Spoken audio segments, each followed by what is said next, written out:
And I said, if you want 100% guarantee all the time, you shouldn't be in the innovation business.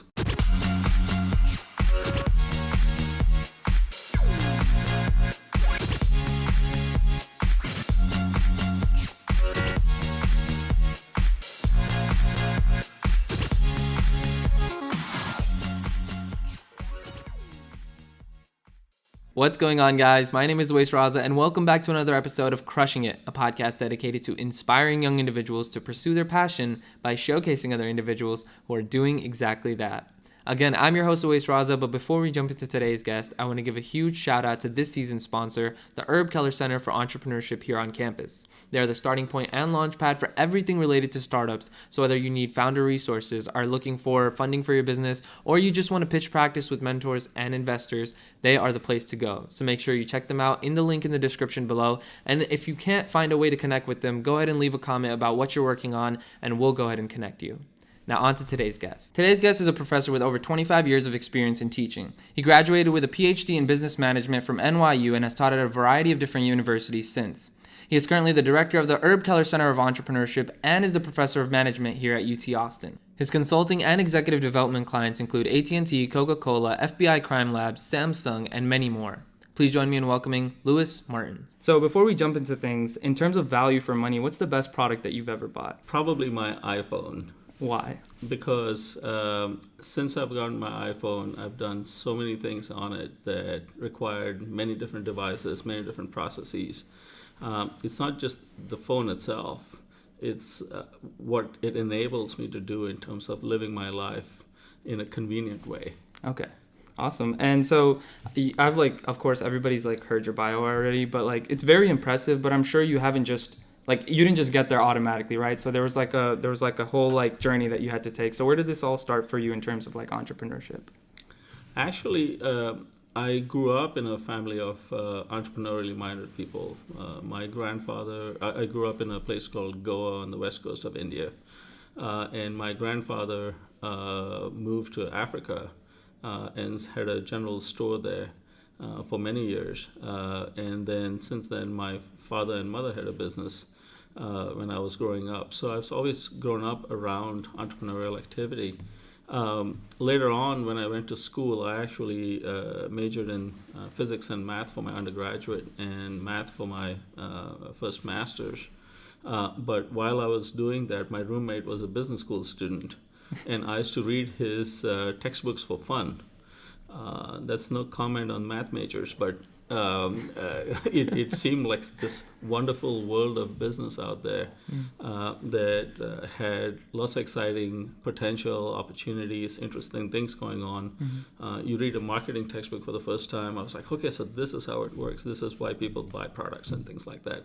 This is what that ad on the TV is saying. Okay. So it opened up this whole world. So when I finished my first master's, I was relatively young. I was 19. Nobody wanted to hire me because for obvious reasons. And so I spent the time helping an entrepreneur start up their business. So the bug got in me. And so I decided to plunge in and really learn about business. So I went to an MBA program. One of my professors said, I really like how you write. I like how you think. You should join a Ph.D. program. So I'm like, that sounds interesting. Mm-hmm. And I said, wait a minute, somebody's going to pay me to read about, talk about, teach about business the whole time. I'm like, I'm in. But yeah, go ahead. So I got in, I did my PhD, and my research focuses on how people think and how it drives what they do. And so early on, I was interested in innovation, and mostly I was looking at within organization innovation, but also looking at innovation among small firms. So there was a topic that I was interested in right from the start in terms of what makes managers invest in certain technologies, what makes managers go a certain direction in terms of their strategies and the operations that they set up.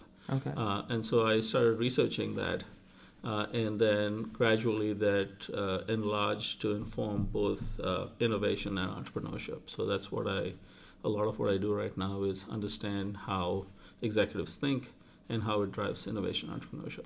Okay, so like if we backtrack a bit though, when did you like decide that instead of just doing like I had this like belief and like this notion, maybe it's like an assumption, that there's like certain people that just go into the general business area, which is like consulting, like marketing, etc., and you go work for like a company, and then they're, you know, the entrepreneurs that innovate start their own companies, right? So when did you make like that transition, or did you make a transition at all, or did you combine the two?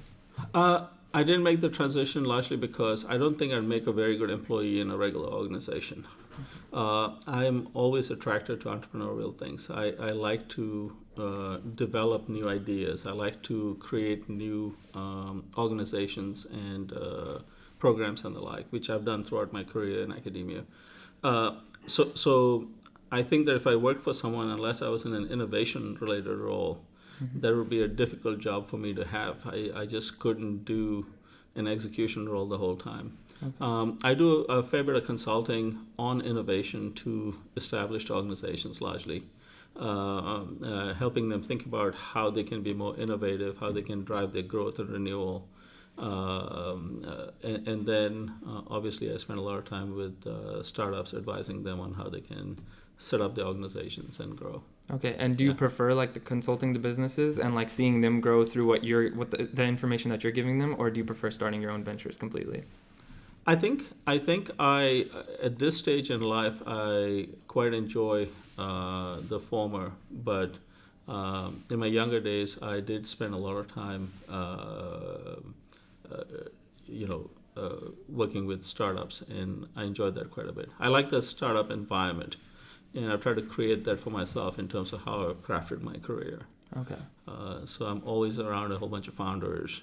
I'm always around students who are trying to start up businesses and need some direction and some help connecting with people that can help them and the like, and I like that very much. And do you feel like that satisfaction once like through your advice those people actually get their startups off the ground?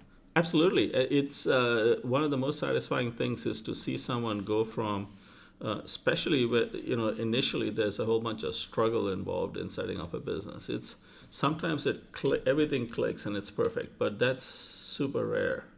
Mm-hmm. Most people go through lots of ups and downs. A lot of the time, what I'm doing when I'm advising young founders is just trying to keep them in, keep them from giving up. Mm-hmm. And I help them kind of refine their thinking about what they're doing. But when things click, by the time the person gets about maybe Series A funding, that's a nice time to sit back and say, wow, this is cool. Yeah. This is growing now. This is sustainable, can be sustainable pretty soon. Okay. And when you do like help them in that stage when they're about to give up, what's like the most common reason that they're like thinking about just like not doing that route anymore? I think it's the opportunity cost. For a lot of the people we deal with, these are bright people who have either a bachelor's or a master's, often mostly in the business school. That's the group that I've seen the most, but also outside of the business school. So they have lots of opportunities. So people are willing to throw 6-figure pay packets at them, and for them to say no to that and to persist on ramen noodles for a while longer, that's a tough choice. And what I get them to see is how delicious ramen noodles are, and really kind of think about the fact that you're aiming towards a future, and that along the way it's going to be difficult, and you don't want to have regrets later on that you didn't give it your best try. Mm-hmm. So the whole idea is to keep the door open just a crack at least, so that hope can help propel you to at least give it your best shot. Okay. And then obviously at some point, if it's not going to work, you need to pull the plug. Okay. You can make a mistake on the other side as well. But I find that a lot of people give up a little too soon. Okay. And so when you're talking about business management, because I've seen that you've like published so many things in regards to it, you do a lot of research there. Is there something in particular that fascinates you about it, that like forces you to like research a little bit more in depth about those topics? So I'm fascinated by the potential of executives as creatives, if you will, in the sense that not creatives in the sense of the arts and the like, but the potential for executives to be creative in how they come up with strategies and the like. Mm-hmm. So a lot of business research and practice focuses on deductive reasoning. Mm-hmm. You have certain principles, you apply them to the situation, and you come up with a decision. Mm-hmm. But the human brain has such a beautiful capacity for creativity and what you might call generative cognition, Mm-hmm. which is in the absence of any external stimuli, your brain can come up with these wonderful things, Mm-hmm. Especially if you can structure that process. And so what fascinates me is how we can take these natural processes of the brain and turn them into strategic processes where executives can use them to come up with new business models, to come up with new market segments and new positioning for their products and things like that. And that to me is personally gratifying to research because I like looking into the functioning of the human mind. Okay, so it's more psychology based, right? Like it's heavily cognitive psychology and social psychology based. Most of the work I do draws on cognitive and social psychology to figure out what makes people tick in the context of their roles as executives. Okay, and do you have like an example of someone that you consulted and then the different route that they took after you gave them some advice on that? Sure. There was one of the tools you can use is popularized as value innovation. Right? Mm-hmm. So you take a product and see what are the different ways in which it creates value, or what's the level of value it creates in each of the dimensions that are important to the customer when it comes to this product. And so, for example, Cirque du Soleil. Mm-hmm. That's not just a circus, right? So it's a blend between a circus and theater entertainment. Mm-hmm. And it has certain elements that are entirely new, such as they have this theatrical production and things that normal circuses don't have. There's a theme that a circus doesn't have. There's original music and things. So studying companies like that, people have developed this framework called value innovation. And so I've worked with an alum who wanted to start up a business in the space of serving rental customers, homeowners who are renting their business, their second home, serving them with services like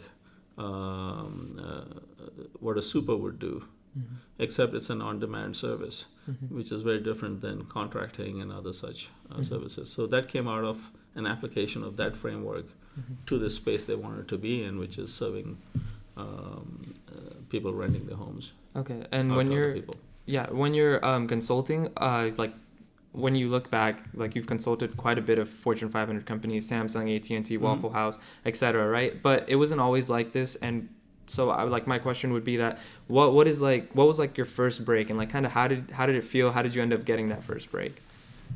That's an interesting question because I'll have to go back quite a bit. This was probably something like 16 or 17 years ago. I had a student in an executive MBA class, and he said, you really could help such and such a person that I know. Mm-hmm. And it was a small company, and it was a marketing company, and I helped them figure out the innovation strategy for how they could diversify their. So that was my very first break. Mm-hmm. But the way I essentially got started was very soon after I became a professor Mm-hmm. in 1997. Mm-hmm. Within a few years, within basically 2 years, I switched from teaching undergraduate only to MBAs. Mm-hmm. And then based on that, very quickly they put me in an executive MBA class. Okay. And that seemed to go well. And they seemed to like my perspective. I remember this 55-year-old vice president from one of the United Technologies companies in Hartford saying, for a young pup, you have some pretty good perspective. And I thought, okay, that's nice to hear. It's good validation of how I see business and how we can drive innovation and creativity. And so as you develop your expertise through research and the like, and you encounter people through executive programs and the like, okay. you start developing, people start calling you for help with certain things. Okay. Sometimes it is to come and do a speech at one of the events. Sometimes it is to handhold an executive through a new change implementation, or Sometimes the most common call I get is, I've appointed this person as a director of innovation.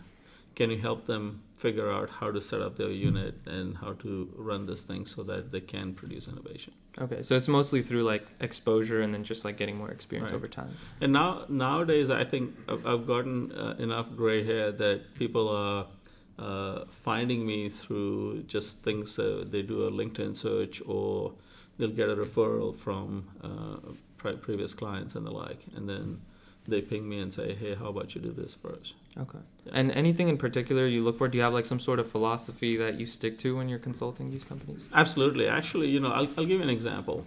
So one of the things they often bring me in for is to make their organizations more innovative. Mm-hmm. Now, if you go into any organization, even if it looks completely dull, I bet you every single person in there is capable of creativity. I know that for 100%, with 100% certainty. So the question is, how can you bring out that creativity and apply it towards coming up with something better, newer, faster, right? Okay. And that's what I do. So I'll do a one-day workshop on this to help them sort of just get started on this process at a micro level in their own roles, in their own teams and things. So I do a one-day workshop process, and most of it is figuring out a certain methodology for doing this. Mm-hmm. But in the afternoon, I have them spend several hours working on their own project mm-hmm. within their own space. And my rule is, I will not take on a consulting project like that unless at least one senior executive promises to come to the report outs of those projects that evening mm-hmm. and brings a checkbook. That is, and they have to be willing to underwrite at least one project. Okay. And if they don't promise that, I don't take on that project, because I don't want to go and kind of create enthusiasm for innovation among a group of employees, mm-hmm. only to have them just get a no from their bosses all the time.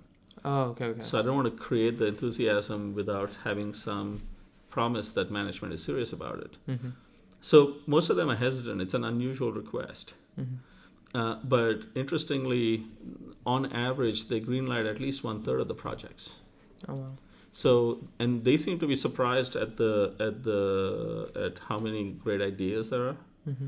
But that just goes to show you that most managers don't truly understand the generative potential of their employees. Okay. They don't understand that these are smart people, that inside every person there is the potential for creativity. Mm-hmm. And if you just create the right framework, you can bring that out and use it for something that's beneficial to the organization. Okay, and so when, as a manager, most people wouldn't understand that, like you said, like that they're afraid to commit to something before they've seen what it is. Exactly. And I said, if you want 100% guarantee all the time, you shouldn't be in the innovation business, right? If you're not willing to be surprised by something, mm-hmm. what are you doing running innovation, mm-hmm.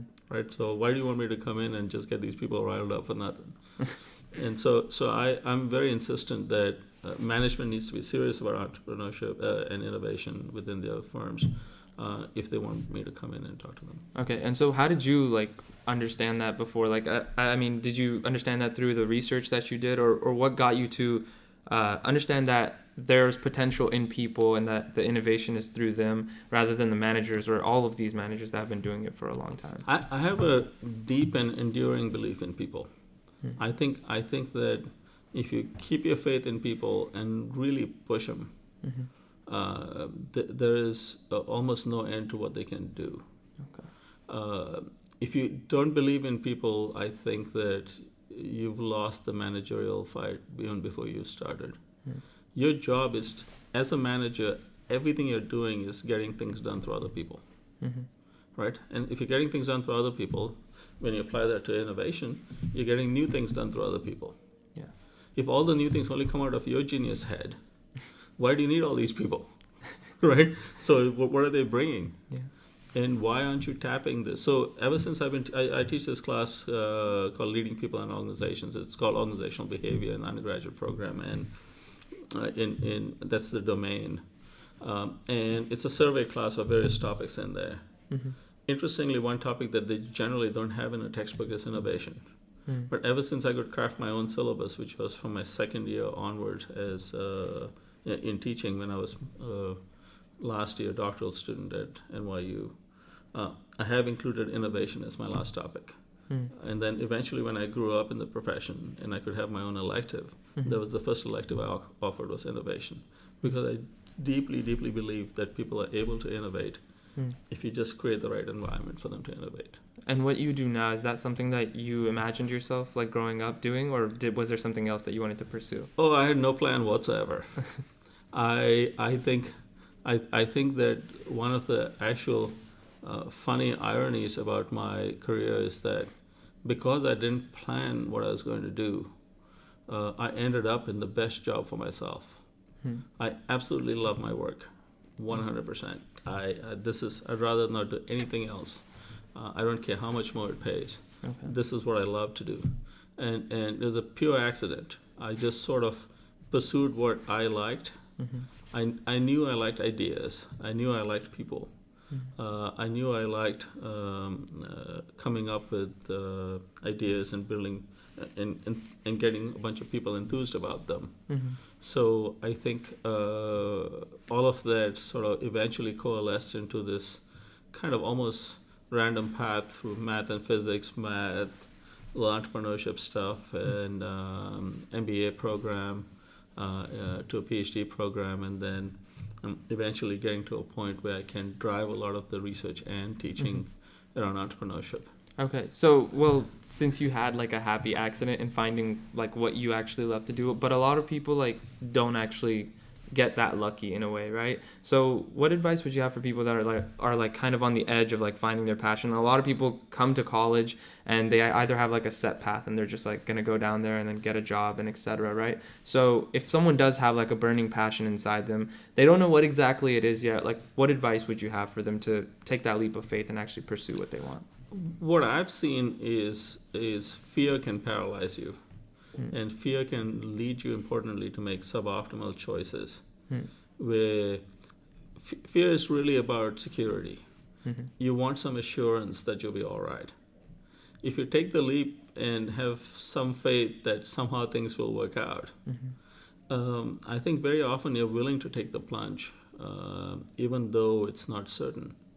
You know, if you just look at statistics, nobody in their right mind should start businesses. Because it's pretty tough to make a go of a business, right? So just statistically speaking. Yeah.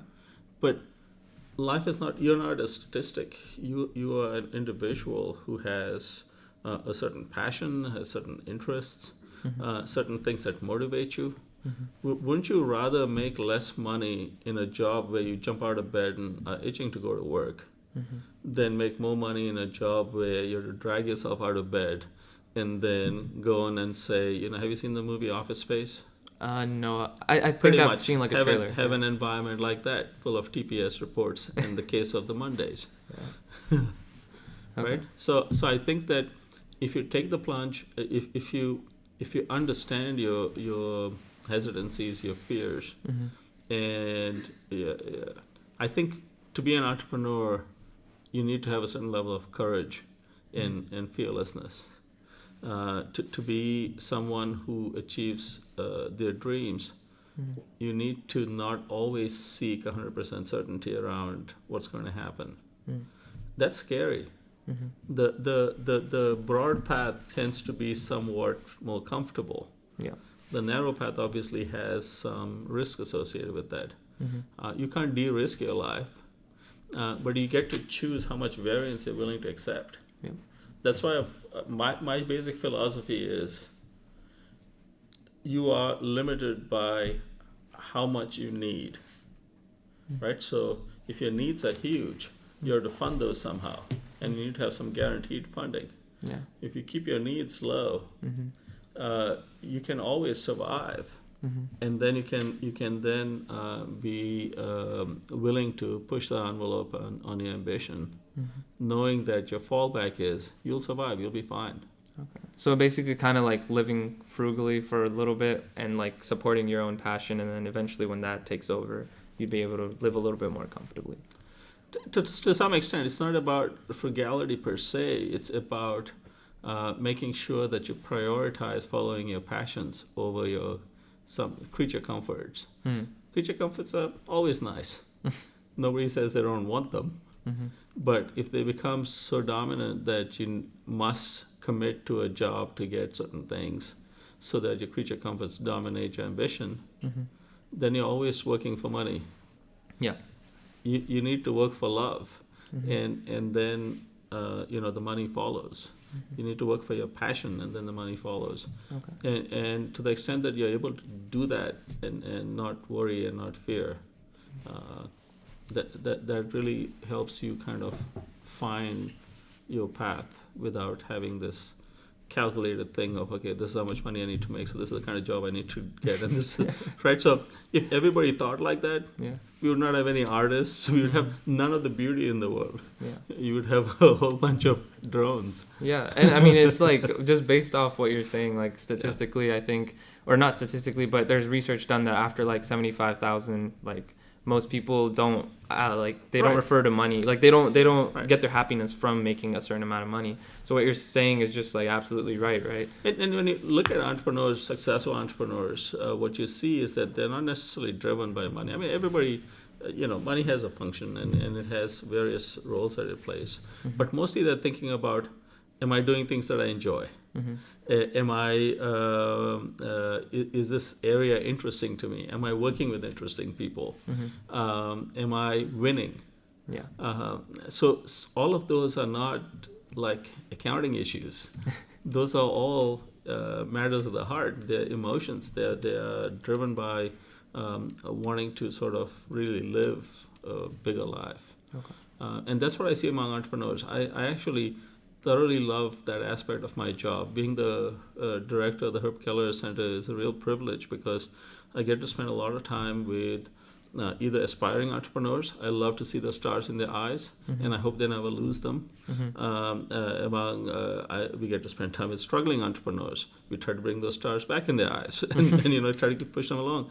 But also these successful alums that we have who've gone on and done wonderful things, and talking to them about what drives them, what motivates them. Universally, it's making a difference. It's winning and those kinds of things. And so that's actually a lot of fun to see. Okay, so you've seen a lot of entrepreneurs, like student entrepreneurs throughout your career, right? And you've met with them, you've helped them, you've consulted them. What's like one of the few like biggest mistakes that you see that they make besides like giving up early? It's a little bit more recent as a phenomenon, but a clear mistake that I see them make is obsessing too much about raising money. Okay, I would say that's clearly the number one mistake, in the sense that you can go raise a bunch of money. Question is, what are you going to do with that money?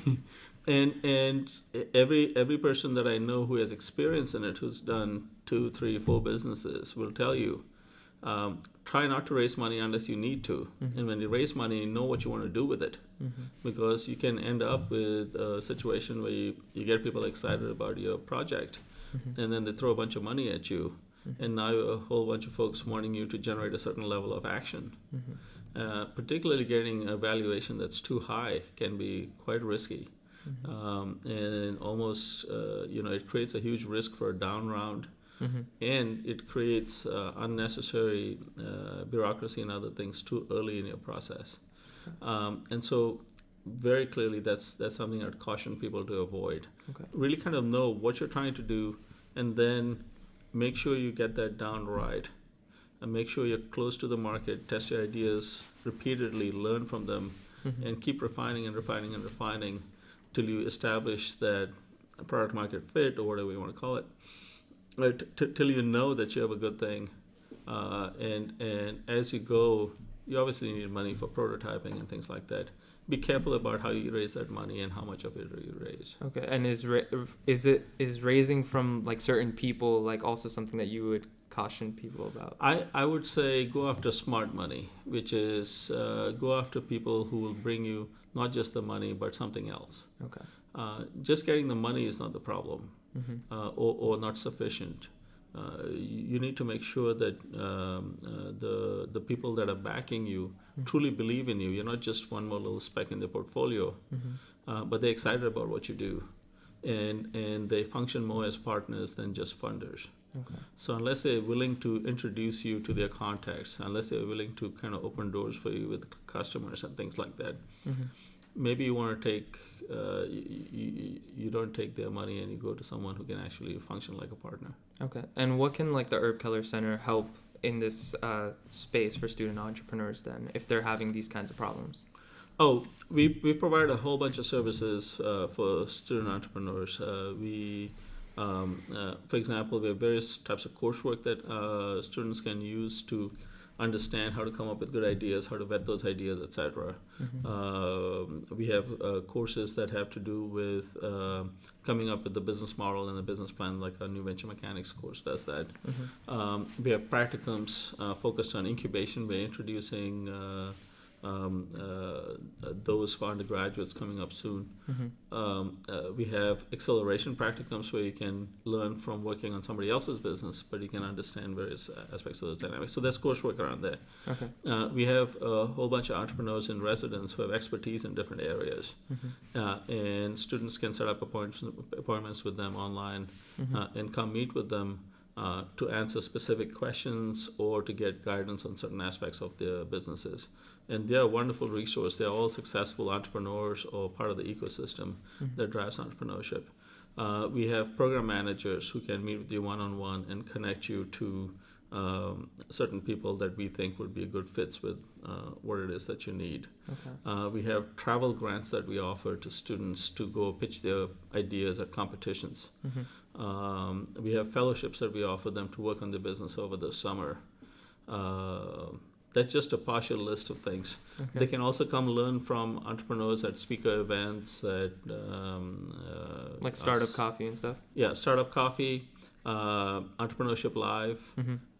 If you want to learn about the funding side, Money Talks. We have the Diversity in Entrepreneurship Summit, where you can talk about unique aspects of that people of diverse backgrounds face in the entrepreneurial space. Okay. And importantly, we have the Ignite Startup Workshops, which are the nuts and bolts of things like what to watch out for when you're raising money, what are some key things that you need to think about when you're marketing your venture and things like that. Okay. And personally for you, what's next?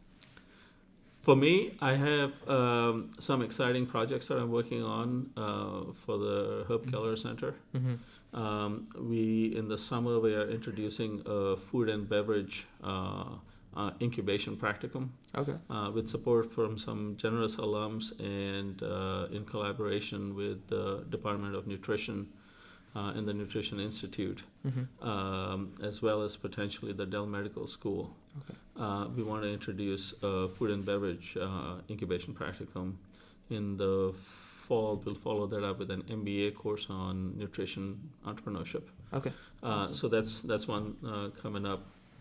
I have an ambitious research project where the goal is to help all of our students become more entrepreneurial, while at the same time driving a research agenda where we collect data and follow students over time to see how they do. Oh, I've heard of things like that. Is there like a certain term for it? I've heard like people do the CEO project. Oh, okay. That's what it's called. Okay, and anything else you'd like to promote in particular? What I'd say is at the Herb Kelleher Center, we're always trying to encourage and empower entrepreneurship.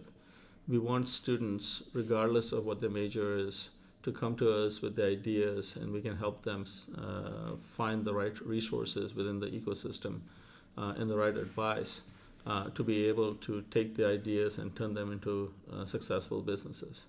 So come avail of the facilities that the Herb Kelleher Center provides to all student entrepreneurs and others on campus. Okay, awesome. Thank you so much for coming on and sharing your experiences and your advice, and I really appreciate it. Real pleasure. Thanks for having me on. Yeah, of course. See ya.